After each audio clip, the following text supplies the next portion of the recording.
Hi, I'm Mike, owner of the In-Groove in Phoenix, Arizona. Today I'm going to do a record review on the new Kirsten Edkins Shapes and Sound. This is the first release on Kevin Gray's new label, Coherent Records. Let me give you a little bit of backstory on this. It's something we've known that was going to be out for the last year and a half. And I won't go into too much detail on the production of this. If you go to the website, theingroove.com, and click on the product page, there's like a 15-minute video kind of on the process of manufacturing this record by Kevin Gray and kind of a little bit of a tour of his studio. But essentially what this is he had the idea to not only start a new label, but to do it kind of in the style of old. So he assembled and put together the pieces for an all-valve, all-tube studio. It's done in a way that vintage recordings were done back in the 50s, the early 60s. All-valve, minimally mic'd, and recorded live direct to 2-track. One of the reasons those great Van Gelder recordings and some of those early jazz recordings, some of the reason they sounded so good is they were done, for the most part, live, no edits, one solid take, recorded live, direct to 2-track, and they were recorded live and on the fly. The processes in itself yielded spectacular sounding records that were very intimate and very lifelike and very organic, the way that music sounds live and in person. You know, not when you go see a live acoustic jazz band, the way it images on the stage is very reminiscent of a way a lot of those old early Blue Note records, for instance, were recorded. You know, to where if you close your eyes, you might have a drummer that kind of takes up most of the sound stage. You might have a bass player that kind of is, say, on the right of the stage, that kind of bleeds into the left. You might have a piano player on the left that doesn't really intrude too much onto the right side of the stage. You know, the band is placed on the stage. That was captured very, very well in the golden era of recording, as opposed to a modern recording to where they hook up 7,500 mics, there's a gazillion tracks in Pro Tools, everything is recorded and mixed in a way that might sonically be good, but you lose that personal, I don't know, for me it's like you lose touch with the intimacy of a live, band. If you've ever had the opportunity to see a great live jazz show, you'll kind of get the idea of what I'm talking about. And I will say, as a whole, this record is all of that. But that's just, the beginning of where I'm going here. So it is every bit as good, soundstage-wise, recording-wise, as those 50s, early 60s Blue Notes, those great RC Living Stereo recordings, the Mercury Living Presence, kind of that overall golden era of sound. Before, 48-track recorders, digital recorders, tons of microphones, it's that early era of recorded sound, that intimacy of that. So when this was announced, overall, I kind of thought to myself, okay, so this is going to be an audiophile record. There's a lot of audiophile records that come out to market today that are very successful. And I don't want to besmirch anybody. They're not typically my thing, though. I'm not a female vocal fan. That's not my cup of tea. And a lot of modern audiophile records, especially jazz-oriented ones, are great sonically. And they're a lot of fun to listen to. They're sonic spectaculars, but would it be something that would be musically catchy on a boombox, as you're brushing your teeth in the morning? No, that's not really where you would listen to that kind of thing. Because I feel like a lot of that stuff is listened more to for the fidelity than the music. This record, on the other hand, is musically fantastic. And if it wasn't on Coherent Records and it was on Joe Blow Records, musically this would still be a fantastic record. But the way this is done takes it to the next level. It truly is spectacular. And it's done in a way that is so intimate. I've not listened to a modern recording. I've not had the emotional experience with a modern recording like this one before. The last time I've listened to any sort of modern jazz and have had this kind of emotional reaction was when I went and saw Ravi Coltrane at the Village Vanguard. That was a visceral, emotional experience. And I get that when I listen to some of these earlier records, some of these earlier Blue Notes, and not just Blue Note, but Riverside, some of those early jazz recordings, but I typically don't get that sense of emotion and that feel on modern jazz records. So I played this in the store about 8 times yesterday. I just got it in. And I was kind of curious of the reaction. I can kind of gauge how a record is going to do with just the people that are coming in. If they're laughing and giggling, like when I play, you know, side 2 of the Toronto concert, Plastic Ono Band, you can kind of gauge the reaction. If it's a good piece of music that maybe people aren't familiar with, people are asking me questions, and, you know, they're curious, and that's kind of the vibe that came with this. One of the best comments I got was, "Oh, wow, who is this?" And then I kind of, "Oh, it's Kirsten Edkins. Wow, I've never heard of her before. You know, when did this come out?" I'm like, "Today." And people were just, "What?" One of the comments was, "Wow, that sounds like an old record." And I mean that in a good way. It was the exact comment. And it really, truly does. This is a record that sounds like it really could have came out of that golden era of recorded music, not only sonically, but musically. It's fantastic. So let me show you the record. It's for, I'm going to go on and on and on. It's so hard to describe music on a YouTube video as opposed to just, bringing you into the store and letting you experience it firsthand. Look at this cover though. If this could be a tone poet, right? The overall way it's designed, the Stoughton jacket, the way the colors pop. Pressed at RTI, just like a tone poet. Here's the disc. Let me show you that in a minute. It actually gives you a little bit of a flyer as well on, a little bit of the backstory and the production of the record. It's done like the first Van Gelder recordings in his living room, adjacent to his mastering, room. So there's a picture of his living room. So I don't know if he was completely going for like the Rudy Van Gelder recreation, but a lot of the way things unfolded kind of ended up going that way, right? All right, let me show you the record itself, and I'll kind of talk about the tracks. That's side 1, that's side 2.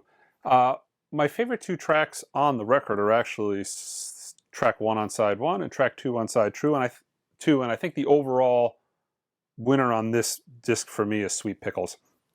So that's the first track on side 2.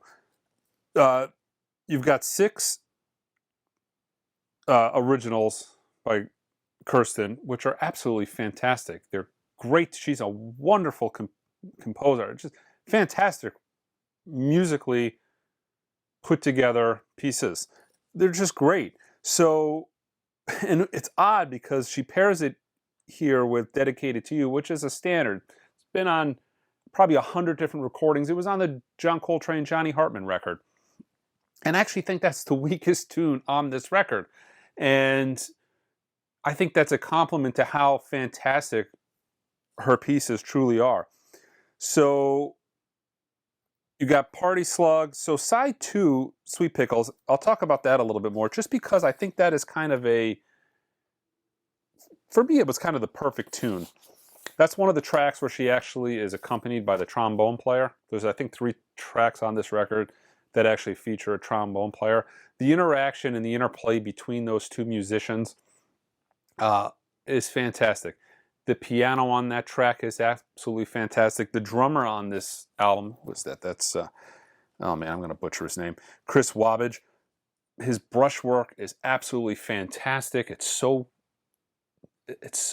soulful and tuneful. Just a fantastic group of musicians. It's just, there was no weak link musically on this record. But again, I really truly think her tunes are the best. Now, I think there was a point where Kevin had mentioned that he originally invited her in and said, let's do some standards, or gave her the option. You want to do some standards? And I'm so happy that she actually chose her own tunes, because they are the best tracks on this record, in my opinion. They just really, truly are. She does 6, Dedicated to You, the standard, and then Hula Hoop by Chris Wabbage. But musically, it's fantastic. There's a little bit of differences between the way this sounds, the way this is laid to wax, as opposed to original Van Gelder recordings from the day. First of all, is the piano actually sounds like a piano. So, fantastically well recorded. Sounds fantastic. His playing is actually fantastic as well. Gerald Clayton has done some stuff for Blue Note. I think he's probably signed to Blue Note at the moment. But not only does the piano sound fantastic, Kirsten's sax is mic'd in a way that doesn't clip. That was kind of an issue with a lot of the way Blue Note stuff was recorded back in the day. If you had a player that would get going and kind of lean into the microphone, you would kind of hear that initial clip before Rudy was probably able to pull back on the faders and bring that down, or actually they were probably dials back then. But do you know what I mean? That kind of is lost, which actually I really enjoyed that part of an early Van Gelder record. It's probably something that was in there by mistake, because it couldn't get, it was done live, direct to 2-track. Rudy probably had an idea that it was coming, or maybe he didn't realize it was going to be played in such a fashion, so he kind of had to scramble to lower the mic so it didn't just straight clip. That's not present on this. So it has a more melodic overall sound to it, but this, I gotta say, I got the vibe from Kevin that this was going to be, other stuff was coming on this label. I really do, though, hope he gets Kirsten back in there to do some more stuff. She is absolutely fantastic. I can't speak highly enough on the quality musically of this record. The sound, again, we knew it was going to be great. It is. But we need to get her back in the studio. I want to see some more tunes of hers on wax. I'm looking forward to kind of the follow-up. Do you know what I mean? So sonically, God, if you're one of these guys who love just a good sonic record, buy this record. If you're a jazz lover and you love jazz in general, buy this record. If you're newer to jazz and you want something that's not, that's very tuneful and listenable, this is also a great record. This hits just so many boxes for so many people. I really do think this is going to be a very popular record, and I think we're kind of in at the beginning of what, is, I could see this being, I could see this as an award-winning record. I mean, it is that good. It is truly fantastic. I know I'm going on and on and on about it, but I've probably listened to it now. I listened to it 8 times at the store. I listened to it a couple times at the house. It's a record that when I put on, because I'm like, I listened to it at the house because I was wanting to get some of the details of the recording, but I could never turn it off. You put it on and it's like, wow, this is so great. I cannot turn this off. It is just musically absolutely fantastic. So I will say this is going to go on my top 100 in-print analog records you should own list. That is a given. It's kind of funny. There's other labels that put out all valve productions that charge $500-600 American dollars for their records, and they claim that because it's that vintage, all to the work that goes into it, you should have to pay $500-600. It's super limited. It is all tube. It is all valve. We put an excellent cover together, and people eat it up. Here's a $40 record that sounds absolutely amazing, and it is recorded from front to back by one of the best mastering engineers of all time on an all-valve system. It's just, this is great. I just can't speak more highly of this record. If you've ever bought a jazz record in your life, you really should buy this record and tell me what you think. I'm curious of what other people's opinions are, but I can't see anybody disliking this record. It's fantastic all the way around. I'm so glad I've had the chance to experience this the last day. I'm going to bring it back to the store, because although I've heard this record 10 times in the last day, I want to listen to it to some more. And if people are going to ask me throughout the week, people come in and ask, and I want to have it to play for them. But, and eventually I'll probably play it 100 times and get a little worn out on it to where, I want to wait a few months to play it again. But we're a long ways from there. I highly recommend it. And if anybody involved in the manufacturing of this record is watching this video, I truly hope there's a follow-up to this record. I feel like it's going to be a great selling record, and maybe that'll kind of be a signal like, hey, maybe we should do that again. But I think it should be done again. I think you should start working on it now. I want to hear the next record. All right, guys, but there it is. Kirsten Edkins, Shapes and Sound.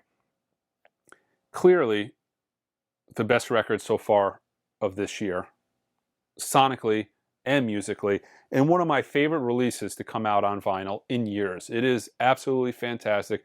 It is a must-own. I can't speak more highly of this record. And the longer I look at it, I just want to keep saying good things about it, but you need to just buy it and experience it for yourself, because I've run out of things to say. It's just fantastic. All right, guys, check it out online. As of now, I think Kevin Gray, again, said he was going to do about 1,200 of these on the first run. They will be sold out very, very quickly, but there are going to be more. There's going to do a repress of it, but it might be a little bit of a time. It might be a wait. If you go to the website and it's sold out, you can always put a restock notification in, and when it comes back, you'll get an email to know exactly, that you can go online and purchase it, or a text message. But yeah, theingroove.com. Go watch that video of him talking about the processes. And that's kind of, you can see why I got all excited. Like when I knew that this was coming out before I even heard it, you're like, oh boy, this could be good. But yeah, until next time,